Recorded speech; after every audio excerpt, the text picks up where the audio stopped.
We've already explored Young's double slit experiment, in which we take a source and keep it behind two holes, and that produces this nice pattern of alternating dark and bright spots, and that happens due to constructive and destructive interference.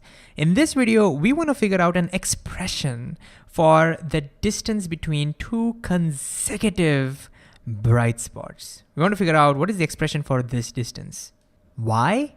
Well, one is because this is in our syllabus, but more importantly, we will see by figuring out this expression how Thomas Young was able to find the wavelength of light. That's right, by using a piece of cardboard, candle, and a screen, he was able to figure out the wavelength of light, and we'll understand exactly how he did that. So let's begin.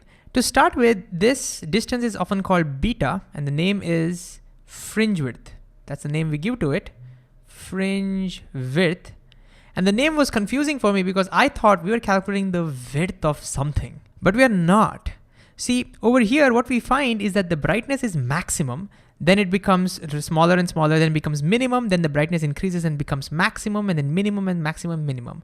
So fringe width is the distance between two consecutive brightest spots, where the brightnesses are the maximum, or distance between two consecutive darkest spots, where the brightness is 0. So it's not the width of anything, it's the distance between two consecutive brightest spots or two consecutive darkest spots. So how do we figure this out? Well, there are a couple of ways to do that. The way I like to do it is this way. See, when these rays interfere over here, these are the two rays of light interfering over here, I know that they're undergoing constructive interference over here, right? All I need to figure out is what is this angle? This angle. If I can figure out what this angle is, then I can figure out this distance by using geometry. See, I know what this distance is experimentally. The distance between the screen and the slits, we can just call that as capital D. And we also know what this distance is. Distance between the slits, we can call that as small d.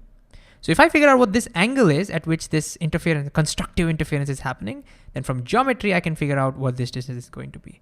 So the next question is, how do I figure out this angle, the angle at which constructive interference is happening? Well, for that, we'll go back and ask ourselves, what is the condition for constructive interference? And this is something we have seen before.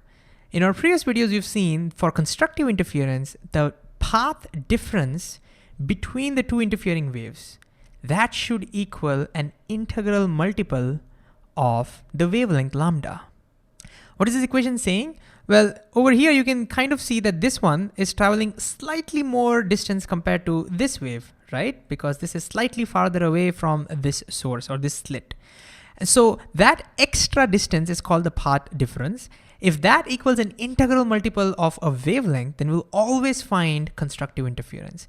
Now, if you're wondering why this is true or where this comes from, we've talked about this in great detail in our previous video. So feel free to go back and check that out.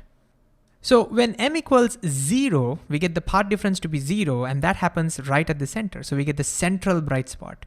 When m equals 1, we get the first constructive interference here or here. When m equals 2, we get the second. Now, since we are interested in the first constructive interference, we'll put m equals 1. So we're writing first construction. That's what I want. And so we can say for us, m equals 1. So over here, I know the path difference is exactly equal to 1 lambda. But from that, how do I figure out what this angle is going to be? Well, the path difference does depend on the angle. Think about it. If the angle was 0, then we're going to get 0 path difference. They're going to travel exactly the same path. But as the angle increases, the lower wave has to travel more distance compared to the top wave to catch up and meet with it. So clearly, as the angle increases, the path difference will increase. So there is a relationship between them. But what exactly is that? How do we figure that relationship out? And this is also something we've done before. What we did, just to recap, is we zoomed in over here. And let me show you the zoomed in version of that. And now to calculate the extra path traveled by this wave compared to this wave, we said, let's drop a perpendicular from here to here. Why? Why did we do that? Well, we can now say, hey, the distance from here all the way to the screen and the distance from here all the way to the screen is the same. Because if you think about it, if you drop a perpendicular here, this becomes a giant isosceles triangle. Almost with these two sides 90 degrees, these two angles 90 degrees, and this angle is almost 0. You have to imagine it that way. And that means if these two distances are the same, this part, this is the extra distance traveled. And from this geometry, we can figure out what that is because I know what this length is. This is D. I know this is D. And if this angle is theta, you can find the angle inside this triangle and you can use trigonometry. So great idea to pause and see if you can recollect what we did in the previous video or just use this geometry to figure out what this distance is going to be. Can you pause and quickly try and figure that out? All right, let me zoom in so we can see better. All right. So if this angle is theta, the first thing we see is this angle should also be theta. Why? Because this whole angle is 90, right? So if this is theta, this should be 90 minus theta. This is 90, so this should be theta as well. And now I know this is the hypotenuse, which is D, and this is the opposite side. So to figure out the opposite side, I can use sine. And if you do that, you will now get the opposite side to be D sine theta. And that is our path difference. Let me zoom out. And so we can say the path difference is D sine theta. And so for constructive interference, for the first construction, that should equal lambda. And again, if you need more clarity, feel free to check back our previous videos where we've discussed this in more detail. But now comes the question, from here, how do I figure out what theta is? Well, remember, theta is incredibly small. So when theta is small, and it usually happens to be a few degrees, 1 or 2 degrees, then we can do another assumption and we can simplify this. And from that, we can figure out what theta is going to be. And then we can use a little bit of geometry to figure out what beta is going to be. So I want you to pause the video at this moment and see if you can do the rest of this yourself. It's important to try. It's okay if you go wrong, but please try this first yourself. All right. Now, because theta is small, the assumption we can do is sine theta equals theta. For small angles, sine theta is the same value as theta when you're dealing with radians. So we can just say this is D times theta. That equals lambda. And from this, we can immediately get what theta is going to be. Theta is going to be lambda divided by D. So we found the angle that is subtended by these two bright spots over here. Now we found out the angle, but how do I calculate this distance? You can again use trigonometry, or you can, again, because the angle is very small, we can use the arc angle formula. We can say that, hey, this distance is almost the same as this distance. And so this length is very small, so we can assume this to be an arc. And so for the arc angle formula, I know S equals R theta. Oops, sorry, what was that? Okay, S equals R theta.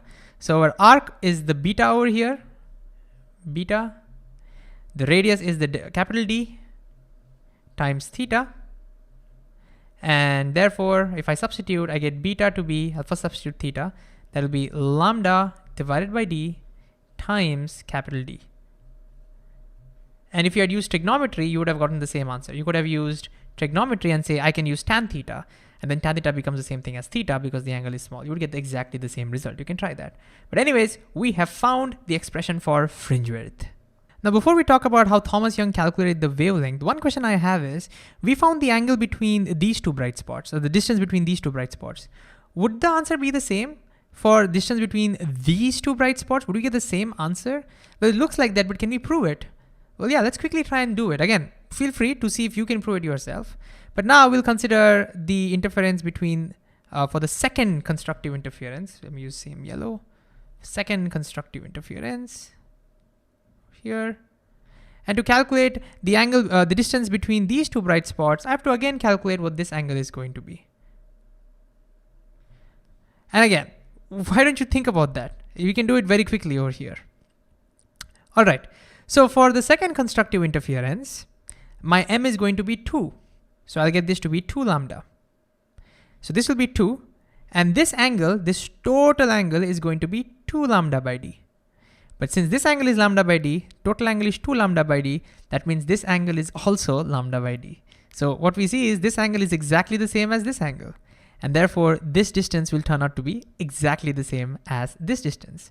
Again, because we are assuming theta to be very small. Of course, if I go very far away, very high, then eventually theta becomes big enough, and then I can't do any of these assumptions, and then it will fail. But as long as the theta angles are very small, we can use this assumption. And so distance between any two consecutive bright spots or dark spots, and you can prove this yourself. You take any two dark spots also, you will find the distance to be the same, lambda d by small d. So now let's come to the fun part. See, Thomas Young also did this calculation and he knew that beta is going to be lambda d by small d.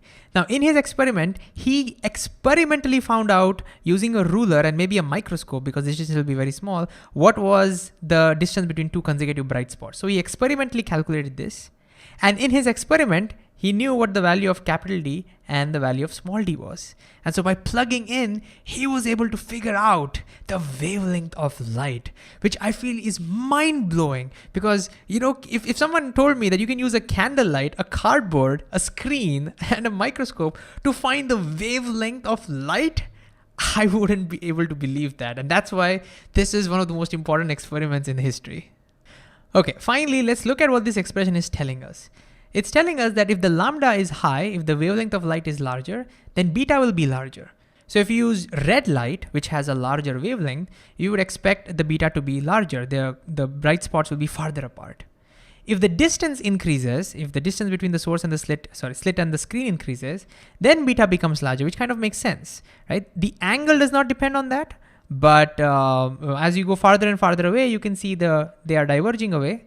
And as a result, you can see the bright spots go farther and farther away. Finally, what we see is, you tell me, what do you think will happen if I bring the slits closer to each other? Do the bright spots will also come closer, or do you think the spots will go farther away? What do you think? Well, from the equation, you can see if the slits come closer to each other, the beta value increases because in the denominator. So the bright spots will end up going farther and farther from each other, and we'll be able to see a better interference pattern. And this is important. So to actually see a nice interference pattern, you have to have the two slits close to each other. If the slits are very far away, if the distance is very large, if let's say a few centimeters or meters, then beta value will be so small, you can hardly notice any interference. And that's why if you have, say, two windows through which sunlight is coming in, the windows are too far, the distance is too far to see any interference on your wall.